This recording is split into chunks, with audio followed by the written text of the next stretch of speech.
Bueno, ya saludé acá a los compañeros presentes. Buenas tardes para los que nos siguen a distancia. Hoy nos toca ver el código electoral que dentro de este conjunto de normativa es el término que engloba ¿verdad? Las leyes que hacen al ámbito electoral. Nos toca ver el código electoral, que es el cuerpo normativo que tiene más disposiciones que interesan a la ciudadanía y también a nosotros los funcionarios. Porque, como explicaba recién antes de arrancar la clase a los compañeros presentes acá, el Código Electoral describe el proceso que, que significa organizar una elección. Ustedes no tienen que perder de vista, como frecuentemente lo hacen la gente que no está tan vinculada al tema electoral. Piensan que la elección es solamente el día de la elección. O sea, para la gente que mira desde afuera, no es nada, es simplemente fijar una fecha de elección, nos congregamos todo ese día, votamos y no hay problema. Y pasan por alto toda la serie de trabajos y tareas que significan llegar a ese día, que nosotros como funcionarios sabemos muy bien y que arrancan inclusive 1 o 2 años en algunos casos antes de ese año electoral. Y todo eso está descrito, indicando inclusive en algunos casos las fechas precisas dentro de las cuales se tienen que cumplir ciertos actos electorales. Todo eso entonces está previsto en lo que hoy nos ocupa el Código Electoral, que vamos a ir con eso para ver un poco la estructura. Acá en esta diapositiva que ven, resumo un poco yo lo que les había manifestado a la gente que vio conmigo historia electoral. Nosotros tuvimos antes que el Código Electoral vigente, que es del año 96, tuvimos un primer Código Electoral paraguayo, que fue la Ley 1/90, que era un cuerpo normativo muy bueno. Lo mejor que llegamos a tener dentro de toda la historia de las leyes electorales paraguayas, que arranca del año 1870. Nosotros tenemos ya datos de que en 1870, con el estatuto provisorio que se estableció para elegir a los convencionales que iban a votar la constitución de ese año, nuestra primera constitución política, desde ese año tenemos antecedentes de leyes electorales en el Paraguay o leyes que se ocupan de organizar elecciones. Y eran leyes cortas, leyes de 60 artículos, 90 artículos, cuanto mucho. Pero si es que se llegó hasta el código electoral a establecer lo que se llama un código, o sea, un cuerpo de artículos más sistematizado, dividido en libros, dividido en títulos, dividido en capítulos con más de 350 artículos. ¿Por qué se progresó tanto? ¿Por qué de repente se saltó a un cuerpo ya tan largo, tan extenso, frente a lo sencillo que era antes? Y porque las elecciones se volvieron más complejas. No, ustedes mismos acá adentro, yo no les estoy pidiendo luego que se remonten a un tiempo que no es el nuestro, ir hasta 1870, sino les pido simplemente que vayan hasta 1996 y comparen el cronograma de las elecciones municipales de ese año, la primera que organizó la justicia electoral tal y como la conocemos, con el cronograma de esa elección del 96, con el cronograma de la elección del año pasado. Y van a ver la gran cantidad de etapas que fueron introduciéndose en estas últimas elecciones. ¿Por qué? Porque las elecciones se volvieron más complejas. Y esa complejidad forzosa, porque lo ideal siempre es hacerlo más fácil todo, pero nos vemos obligados a hacerlo un poco más complejo porque tenemos que asegurar la igualdad de competencia, por una parte, de todo lo que van a competir, y la transparencia, que todos los actos sean transparentes, que todos lo puedan ver, y no solamente los candidatos, sino también los electores, principalmente. Entonces es por eso que calendarizamos y le introducimos más etapas. Sobre todo considerando de que hay cuestiones que hoy día ya también forman parte de lo que implica el concepto de transparencia, como es el financiamiento político. Hay plazos que se establecen en el financiamiento político de presentación de requisitos para conformar movimientos internos en los partidos políticos, que establece la última ley de financiamiento, que es la del año 2020, y eso también tiene que introducirse en el cronograma electoral. Por eso vemos acá hice yo un comparativo entre el código del 90 y el código del 96, que es el vigente. El código del 90, ¿por qué se cambió? Si estaba bien, le estoy diciendo yo. Y porque en el medio se cambió la Constitución Nacional. Y tuvimos que adecuar ese código del 90 que estaba pensado para la Constitución del 67, se tuvo que adaptar a las condiciones que establecía la Constitución del 92, que es la vigente. Por eso nomás se cambió el código del 96 y se le introdujo algunas cositas. Por ejemplo, se le introdujo el horario de verano y el horario de invierno. Antes no había eso. Se introdujo con la ley vigente.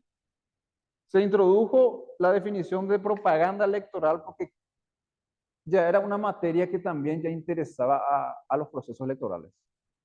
Establecer lo que es propaganda electoral, bajo qué condiciones se puede hacer, en qué plazo. Eso pues son fenómenos nuevos que adquieren relevancia a partir de los años 60. Antes, en una ley electoral de 1927 o de 1960 no vas a encontrar alusión a la propaganda porque era muy poco lo que se hacía, no había prácticamente incidencia en la propaganda electoral, sobre todo a través de los medios masivos de comunicación como son la, la radio, la televisión y la prensa escrita. Esa vinculación entre hacer elecciones y valerse de los medios de comunicación masiva por su alcance, por su proyección, es un fenómeno que se da a finales de los años 60, años 70 en los países más modernos y en Paraguay recién con el código del 90. Pero esta precisión faltaba, se introdujo acá. Se introdujo también indisposición súbita del miembro de mesa, que era algo que no se preveía en el 90, en el 96 ya se introdujo. Y así están en el libro 2, que es el que se dedica a los partidos políticos, se incluyó mayor cantidad de normas porque se creyó conveniente que interesa que en el Código Electoral se legisle todo lo que tiene que ver con los partidos políticos, porque hoy día no podemos hablar de democracia sin partidos políticos. Y eso implica regular de mejor manera lo que tiene que ver con las nucleaciones políticas. Esa es la estructura que no hay que perder de vista entonces para que uno tenga idea más o menos de qué es lo que habla el código.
un padrón saneado, sí, claro. Porque vaya que un dato muy importante para todas las elecciones es que tenga un padrón lo más parecido posible a cómo es la realidad. O sea, que estén en ese padrón la gente que está en edad de votar, la gente que está viva, la gente que está dentro del país. O sea, un gran despropósito es que nuestro padrón esté desactualizado, que tenga gente que ya se fue hace 10 años al país o gente que se murió hace 5 años. Eso. Pero ¿cómo se le va a decir que están fuera del país y se tiene un convenio con migración? Exacto. La ley obliga a que el Departamento de Migraciones realice periódicas actualizaciones en el sentido sobre la gente que salió. Sí, sí, claro. Sí, en identificaciones. Decía, creo que la ley, porque en donde yo recuerdo que decía expresamente esta obligación de que la Dirección de Migraciones tiene que informar periódicamente, esto era en la ley 4559, que era la ley de automatización del ingreso al registro electoral. A partir de ahí uno ya podía ingresar automáticamente. Antes, ¿recuerdan ustedes? Antes no se tenía que inscribir. A partir del año 2012, eso se cambió con la inscripción automática. Es decir, se permitió, es decir, la persona que ya figuraba en el registro civil ya cumplía 18 años y saltaba al registro electoral. Eso es la automatización en el ingreso al RCP, que era una cuestión que ya es, Paraguay estaba a la saga, o sea, los países de la región hace rato ya incorporaron. Faltaba, uno de los pocos que faltaba era Paraguay y lo hicimos finalmente por la practicidad que representa esto en el año 2012. Hace...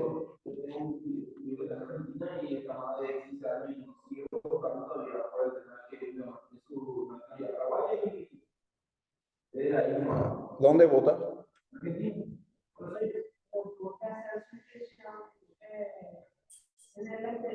Claro, él vota ya como residente en el exterior, ella vota.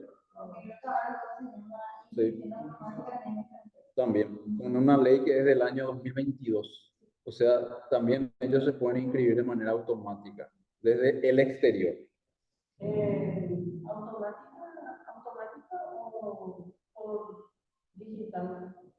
Automática es la palabra que ingresa, y yo antes pensaba también, yo pues soy un poco ignorante de las cuestiones informáticas, yo pensaba que había algún programa informático que hacía saltar a la persona que ya cumplió 18 años y se inscribió en el registro civil, y al momento de cumplir 18 años, ¡tac!, saltaba automáticamente sin ningún trabajo de algún funcionario, etc. Pero no es así. Había sido que son los compañeros del departamento correspondiente los que van cargando uno a uno la gente que va cumpliendo 18 años. Y claro que eso supone que a veces puedan haber lamentables omisiones. Entonces, un error, persona que no ingresó y tiene que hacer su reclamo correspondiente a esa persona. Ir ahí, para eso sí, la oficina distrital todavía tiene necesidad de permanecer, y el trabajo de la oficina distrital, recibir el reclamo de ese ciudadano que dice: yo ya tengo 18 años, hace 3 años, pero no estoy figurando.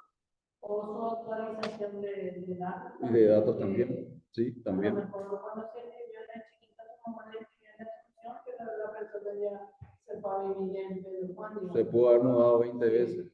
Y esa también es la importancia de que nosotros... La importancia de los registros, la importancia de actualizar ya a los 17 años, inclusive antes de que ingrese a tener edad de votar, ya actualices tus datos para que directamente cuando acontezca cuando cumple 18 años la persona, ya vos tenés un domicilio al cual asignarle. Para justicia electoral, saben muy bien ustedes, para la dirección del registro electoral, es importantísimo tener un domicilio a donde asignarlo. Y si no lo... En el caso de los menores que tienen edad de votar, sí. Lo que están en el extranjero, los mayores adultos. ¿Qué cosa? Una persona que se fue a trabajar en España, sí. Eso no es automático. No. Bueno, ahora dice... sí. No es automático en realidad, sino que los compañeros se encargan de hacer esa búsqueda y bueno, va a autorizar que están en el extranjero. En base a los datos que se tienen de que esa persona migró del país. Entonces le asignan y de acuerdo al local, ¿verdad? Pero siempre es importante que el ciudadano rectifique sus... Al ciudadano Sí. en teoría es automático, pero el trabajo que hacemos nosotros por debajo es... Exacto, ahí está, esa es la palabra. El trabajo que hacemos, el trabajo no visible que hacemos nosotros es asegurarnos que la persona que tenemos datos que salió fuera del país, que está en edad de votar, figure en el lugar donde se tiene datos que se fue, pero que pudo haber cambiado varias veces y ahí está la colaboración que tiene que realizar el ciudadano. Interesado. Sí, sí, sí. Pero hay una ley que, reitero, del año 2022 que regula todo eso. Consideramos nosotros de manera un poco desafortunada porque hay muchas cuestiones revisables en esa ley, de hecho así lo proponemos. Pero hay una ley que uniformiza los procesos de inscripción automática tanto para la gente dentro del país como fuera del país. Que es esa ley que creo que se llama 45-91, algo así, de inscripción en el registro civil permanente. Vale tanto para los ciudadanos radicados acá en Paraguay como los que están fuera del país. Bueno, voy a leer un poco los chats de los compañeros fundamentales. La actualización de los ciudadanos si no llega a las elecciones cerca de su lugar más cercano y no figura. Y claro, y es lo lamentable. Es lo que se quiere evitar con estas cuestiones. Y claro, Sí, eso no quiere decir. El colegio técnico era... sí, y claro. Allá en zona también que viajar, los que estaban en mayor exigente de la ruta 1, pasaba todo mayor exigente de la ruta. Así es. Bueno, y acá entonces el proceso electoral, todo lo que tiene que ver con la organización de elecciones, inclusive va eso, es el libro más extenso, inclusive va hasta cómo se juzga las elecciones, todas las tareas que hacen los miembros de mesa una vez que terminó la elección, para ordenar la documentación y comenzar el escrutinio, que ustedes lo saben, es público y fiscalizado. Y después la labor de los tribunales electorales y el Tribunal Superior de Justicia Electoral en el caso de elecciones nacionales y departamentales de juzgar en forma definitiva de acuerdo a los resultados que se hayan dado. Eso está todo acá, libro segundo dividido en títulos, título 1, título 2, título 3, así. Financiamiento estatal, toda la parte de financiamiento, aporte, subsidio, condiciones, plazos, ¿por qué? ¿Para qué el subsidio? ¿Para qué el aporte? Está todo explicado en este libro. Propaganda, que es el libro que se agregó al Código 90, todo lo que tiene que ver con lo que es la propaganda, cuáles son los plazos, cuáles son las prohibiciones en cuanto a tiempo, en cuanto a contenido. Por ejemplo, que la propaganda no puede pregonar odio racial, odio de clase, odio por sexo, todo eso está establecido en este libro. Finalmente, el libro sexto se llama sanciones. ¿Qué quiere decir sanciones? Ahí está establecido en el título, está dividido en dos títulos fundamentalmente. El primer título, las causales de nulidad de elecciones. ¿Por qué supuestos, por qué razones uno puede pedir que se anule una elección? En la mesa de votación, en el local de votación y en todo el país inclusive. Está dentro del primer título de estas sanciones, causales de nulidad. Ustedes saben que hay determinados hechos que si se dan, ameritan que vos anule esa elección. Y están todos, por ejemplo, una violencia armada, motines, sedición, hay un estado de violencia generalizada en todo el país. Claro que eso tiene que ser motivo de anular la elección porque la gente no puede salir a votar con garantías. Puede pasar cualquier cosa. Luego que si eso se da, como dice la ley, uno puede pedir la nulidad de esa elección. ¿Qué pasó?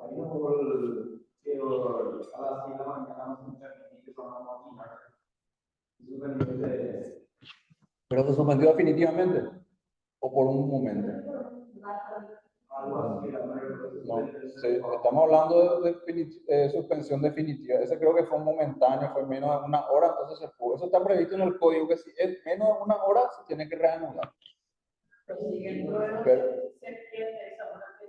en esa mesa, por lo menos, prevé el caso de la mesa, ya se tiene que dejar de... No se consideran los votos.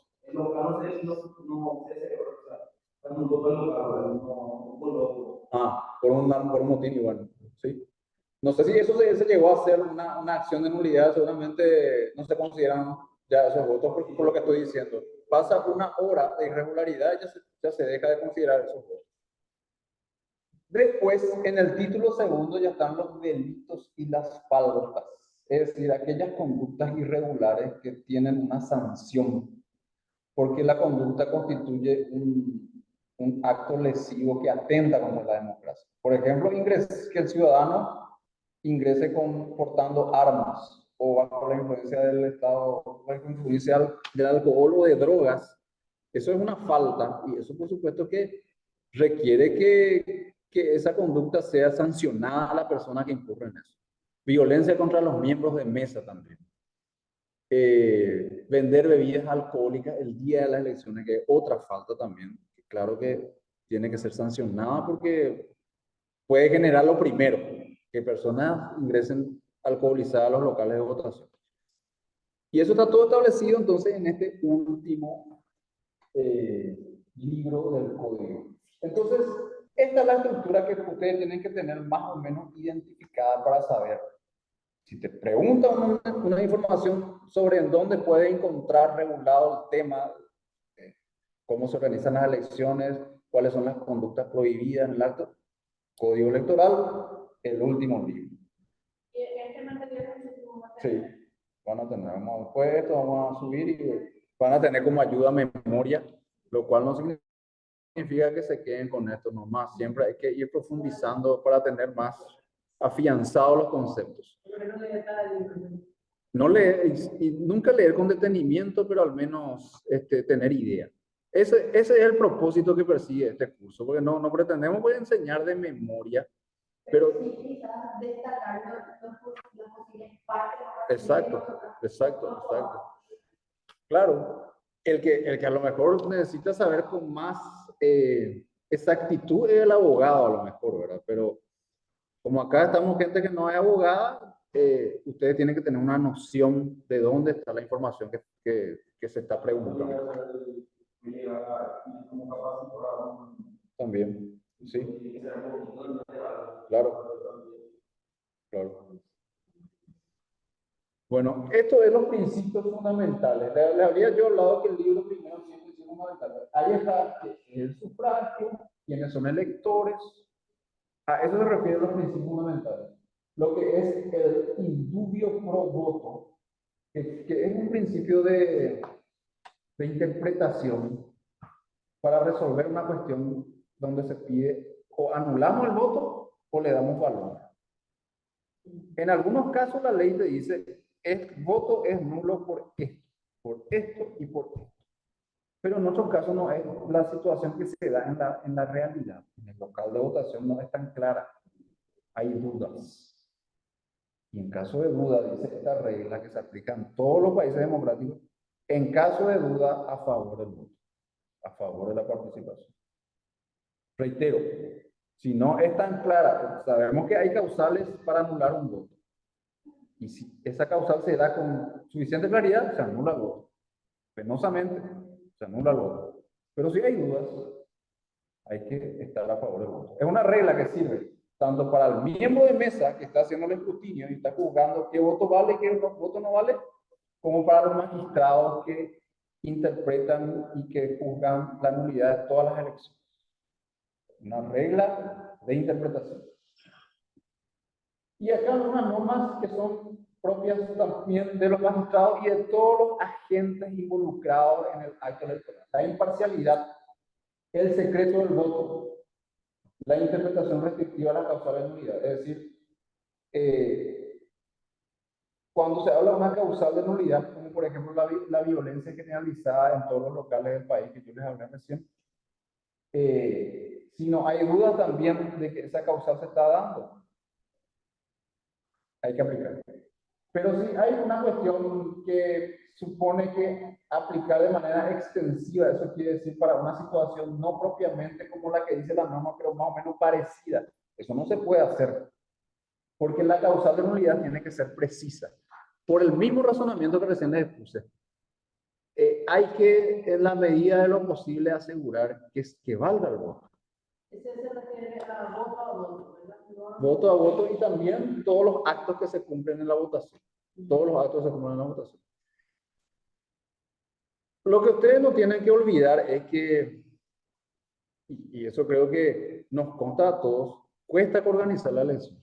Muchísimo cuesta. Yo no estoy hablando de dinero, estoy hablando de esfuerzo. Organizacionalmente. Hay actos que son difíciles de volver a reproducir. Entonces, ese es el razonamiento por el cual, si la causal de nulidad no es tan evidente, hay que estar a favor del voto. Hay que estar a favor de que los comicios valgan, no se anulen. Pero ojo, reitero, si no es tan clara. Porque si está claro, penosamente hay que anular. Es muy evidente. Exacto, exacto. Ese es el razonamiento que hay que siempre tener presente. ¿Qué dice el chat? Porque hay situaciones que en los locales hay grupos que quieren anularlo. Sí. Y esa labor la tiene que evaluar el magistrado. Ah, bueno, acabo de anular porque perdí.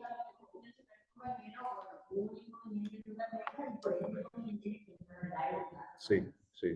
Y bueno, esas son las cuestiones que tiene que discriminar a la persona que le corresponde resolver. Son los magistrados electorales, cuando hay un pedido de nulidad. Bien. Esto entonces es lo que tiene que ver con el libro primero. Acá se está desgranando lo que dice el libro primero. El libro segundo, ahí están, yo ya les sinteticé más o menos todo. Se dan cuenta cómo todo lo que tiene que ver con los partidos políticos está en ese libro, dividido en títulos.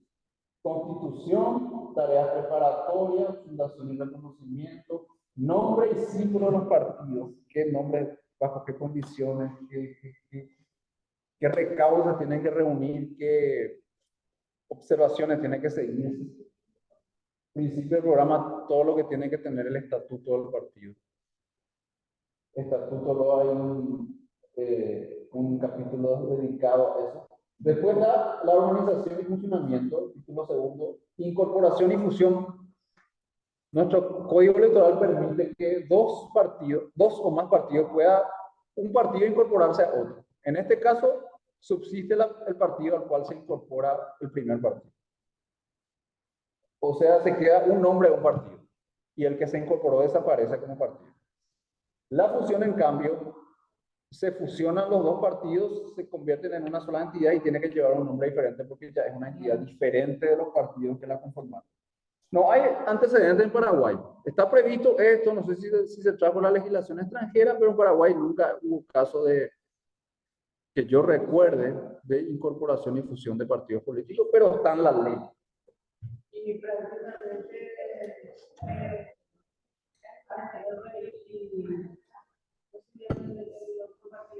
no sé, pero esa es una escisión.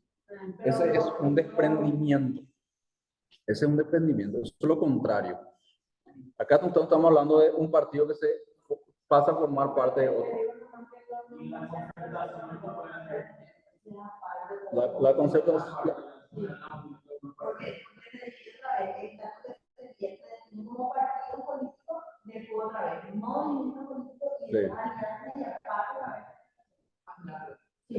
Concertación, esto que estamos hablando de incorporación y fusión es definitivo.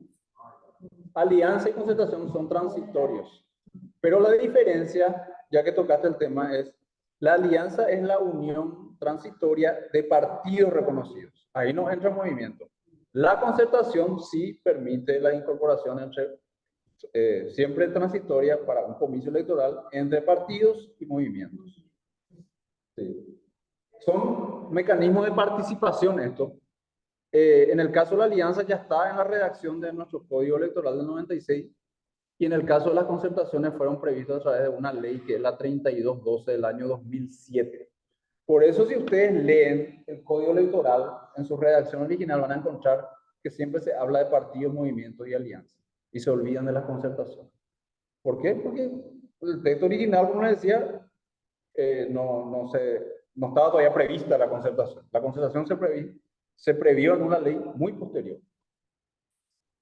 Bueno, y patrimonio, todo lo que tiene que ver con sus bienes, recursos, aporte y franquicias, y ahí está la caducidad de la inscripción, o sea, las causales por las cuales un partido político tiene que caducar, o sea, que ya no puede más presentar candidaturas o extinguirse. Bueno, acá entonces todo lo que tiene que ver con la vida, con el nacimiento, vida y extinción de los partidos políticos. El proceso electoral, ya les expliqué que uno de los más largos, fíjense que cuestiones que tienen que ver con boleta de votación, mesa receptora, la inscripción en el registro, el documento electoral, quienes pueden votar, que es derecho de sufragio, quienes pueden ser candidatos, que es derecho de sufragio, equipos electorales, apoderados de bebedores, lo que tiene que, todo lo que tiene que ver con mesa receptora de votos, de la votación, lo que pasa el día de la votación. Todo eso está en el libro tercero, que como ven, es el más largo de todos. Tiene 3 títulos, los 3 títulos a su vez tienen varios capítulos. ¿Por qué? Porque el proceso electoral, ya lo dijimos, es nomás ya una cuestión muy compleja y cada vez más compleja. Cada vez hay más etapas. Bueno. Bien. Entonces, este es el libro tercero. Vamos con el libro cuarto. No, continúa el libro tercero. Tiene también el escrutinio, todo lo que tiene que ver con el escrutinio. Y después ya están normas especiales que tienen que ver con algunas cuestiones importantes para cierto tipo de elecciones. Vemos ahí elecciones convencionales constituyentes. En ese capítulo se prevén algunas reglas propias de ese tipo de elección. Lo mismo los otros capítulos que vemos más abajo. Elección del presidente de la República, elección de senadores, diputados y parlamentarios en Mercosur, que es algo que ya se modificó. Ustedes ya saben que la candidatura de parlamentarios en Mercosur fue derogada. Consecuentemente, esto también fue, pues, una ley posterior, dice que tiene que ser suprimido. En todos los artículos donde habla de parlamentarios en Mercosur, tiene que eliminarse eso, porque ya no existe más esa candidatura. Elección de juntas departamentales y gobernadores, elección de juntas municipales, elección de intendentes, distribución de escaños. Finalmente, referéndum, que es ustedes ya lo saben, un mecanismo de participación que se llama de democracia semidirecta. ¿Por qué semidirecta? Porque la democracia representativa, en principio, es aquella en que el ciudadano o ciudadana gobierna a través de sus representantes. Es decir, nosotros le damos al representante, en la teoría de la democracia representativa, en la ficción de la representación, nosotros le damos nuestra confianza al representante para que él gobierne en nuestro nombre. Y le damos una representación libre, es decir, él hace lo que a su leal saber y entender le conviene a la ciudadanía. Así es en teoría. Y toman todas las decisiones ellos, porque nosotros ya le dimos la confianza en el día de la elección. Sin embargo, a través de los mecanismos de democracia semidirecta, se llama, se permite que el pueblo también tome algunas decisiones. Entonces, por ejemplo, en el caso que hubo en Paraguay, el primer referéndum que se hizo durante el esquema vigente de justicia electoral fue el referéndum para modificar la Constitución Nacional en la parte que considera electores también a los ciudadanos que viven fuera del país. Ahí, la ley que dispuso eso, o sea, la enmienda, la modificación de la Constitución, no lo tomó el Congreso, no lo tomaron los representantes, lo tomó la ciudadanía. Para eso se congregó, se hizo un proceso electoral y se fijó una fecha para que el pueblo vaya a votar. Por eso se llama mecanismo de democracia semidirecta. Y todas las cuestiones vinculadas a esto está en este título. Y se dan cuenta que no solamente habla de referéndum, sino también hay un capítulo que está dedicado a la iniciativa popular, que es otro mecanismo de democracia semidirecta. Aunque este no significa organizar elecciones, sino simplemente que un grupo de ciudadanos que son electores presenten un proyecto de ley. Ahí la ciudadanía nuevamente se empodera para cumplir una función que es propia de los representantes, propia de los diputados y senadores. Ustedes lo saben, los senadores y diputados, esa es su tarea nomás, hacer leyes, presentar proyectos de leyes, discutir en el Congreso, debatir media sanción, se va a la otra cámara, si está de acuerdo, se sanciona como ley, va al Poder Ejecutivo. Ese es el proceso de formación de las leyes. ¿Dónde se inicia la ley? Indistintamente. Depende de en dónde se presenta el proyecto. Si el proyecto se presenta en senadores, la Cámara que propone el proyecto es la Cámara de Senadores y la que revisa es la Cámara de Diputados. O viceversa. Sí, pero eso está todo en la Constitución Nacional.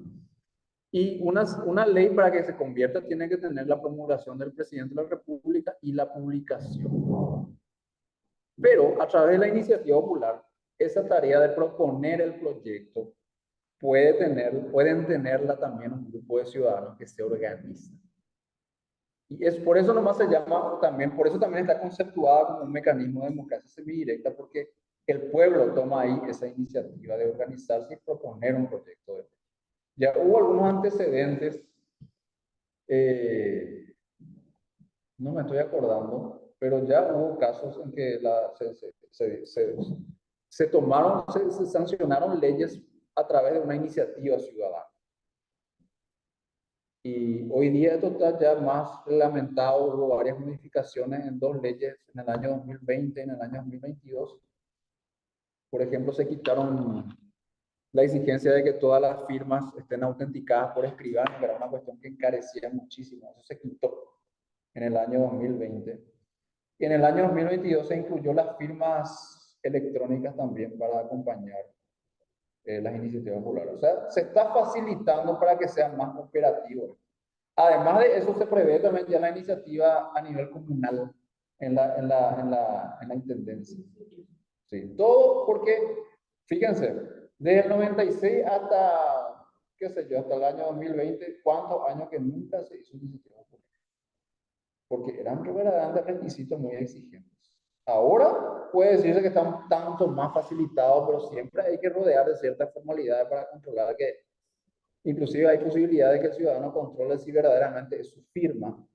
Por todos los antecedentes que ustedes recordarán que pasaron, firmas que no eran de la persona, firmas que no se sabe de dónde salieron, para juntar el porcentaje que se requiere, que es actualmente del 2%, para poder llevar adelante la iniciativa.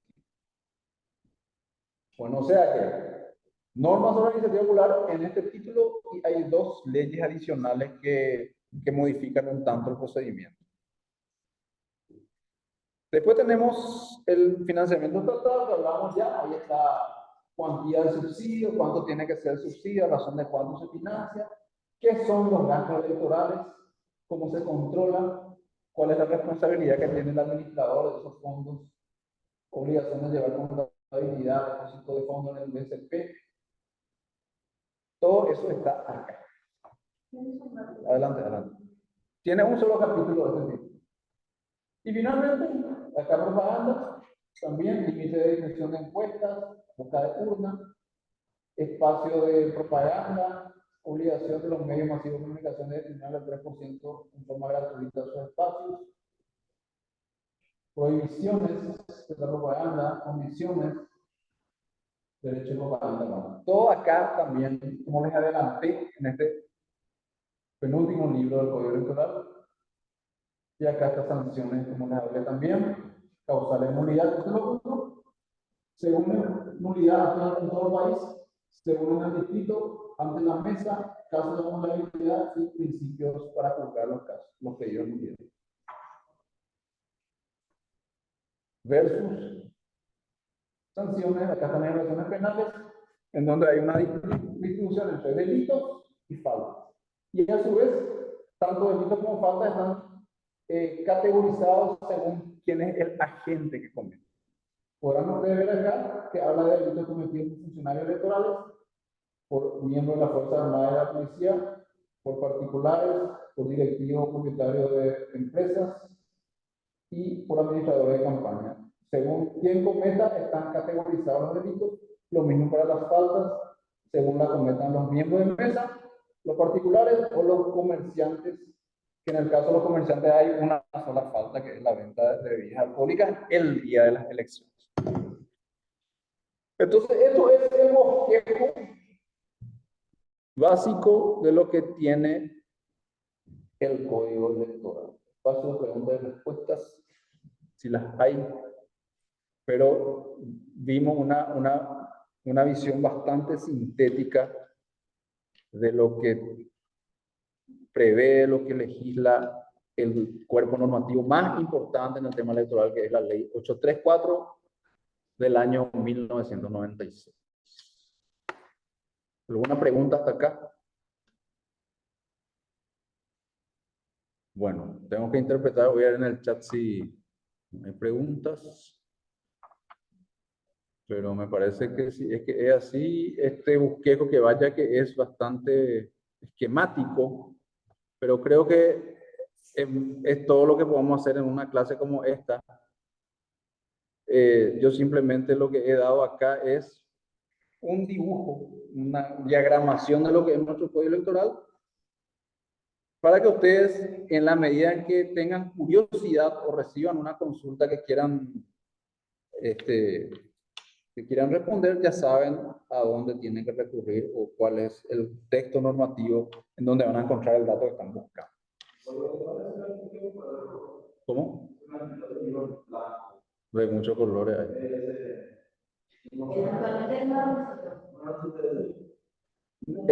Yo, acá traje, sí, yo les mostré a ustedes en la clase pasada.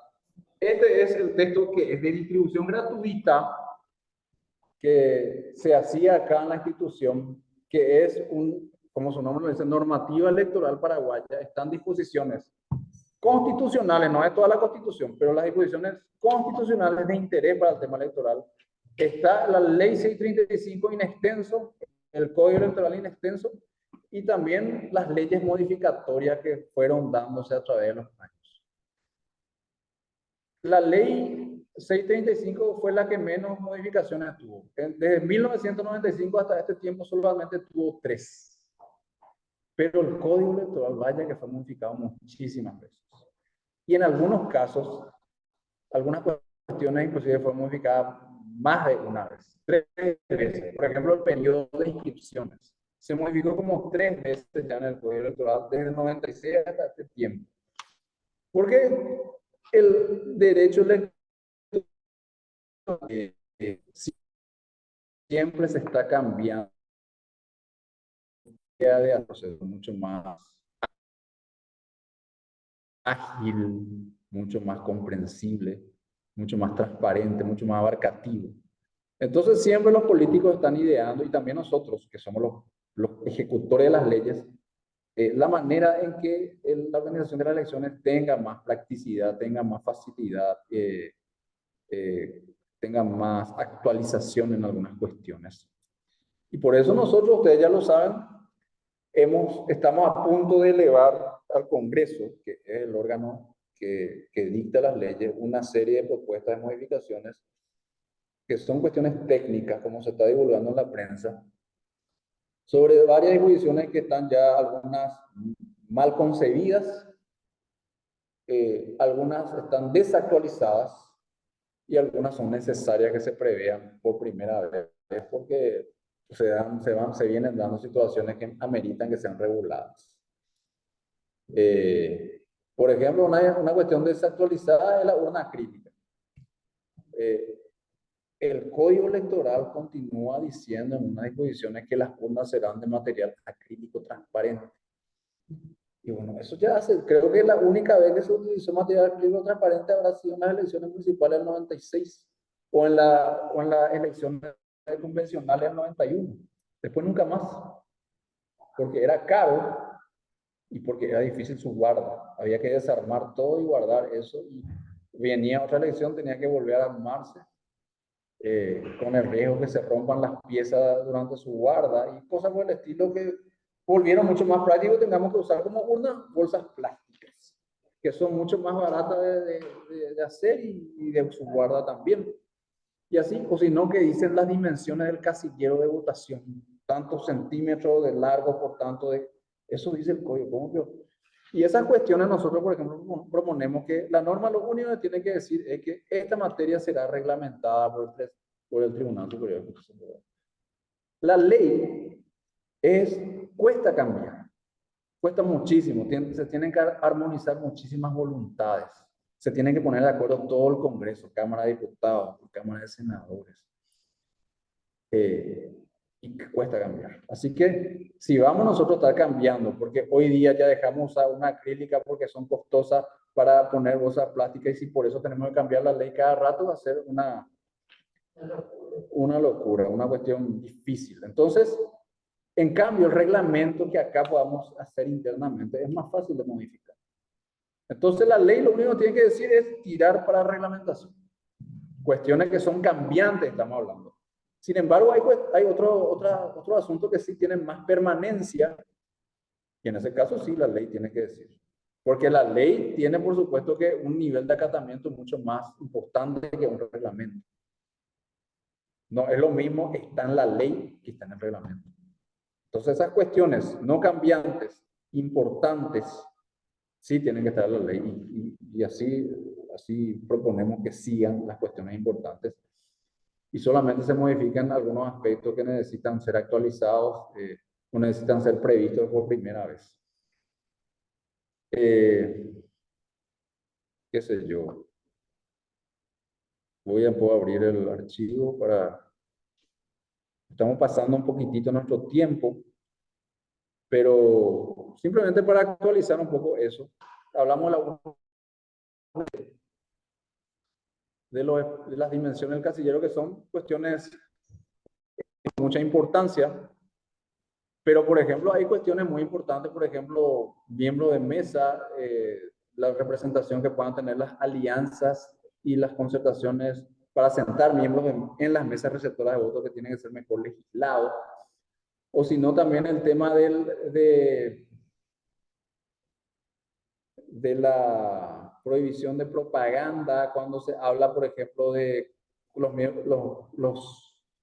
medios masivos de comunicación, para evitar no incurrir en propaganda fuera de tiempo, que se hace inmediatamente cerrados los comicios, que por ejemplo en las encuestas y en los sondeos hablan, por ejemplo, el candidato liberteño, por ejemplo, algo así, hacer alusiones a eso, que igual se sabe por las características personales del candidato de que es, o sea, de que se sabe perfectamente a quién se está aludiendo, y eso por supuesto significa una suerte de inducción al voto. Entonces esas cuestiones proponemos que se legislen de mejor manera, de manera más precisa, para que la gente no incurra en esto de hacer alusiones a las características personales del candidato para no decir que se está aludiendo expresamente al candidato. Y eso, básicamente, por ahí van la serie de modificaciones. Están todo en la página web para aquel que quiera consultarlo. Pero lo cierto es que nos encontramos en una etapa a lo mejor de descanso en la organización de elecciones, que nosotros la aprovechamos para ajustar un poco todo lo que tiene que ver con la legislación, para tener un cuerpo normativo mucho más acorde a las expectativas de las actuales elecciones. Bueno, ¿alguna pregunta por acá con relación a esto último? No hay, en el chat no veo. Bueno, muy bien. Agradezco entonces el acompañamiento acá presencial de los compañeros y los que pudieron estar a distancia, y nos veremos en futuros cursos. Gracias por todo.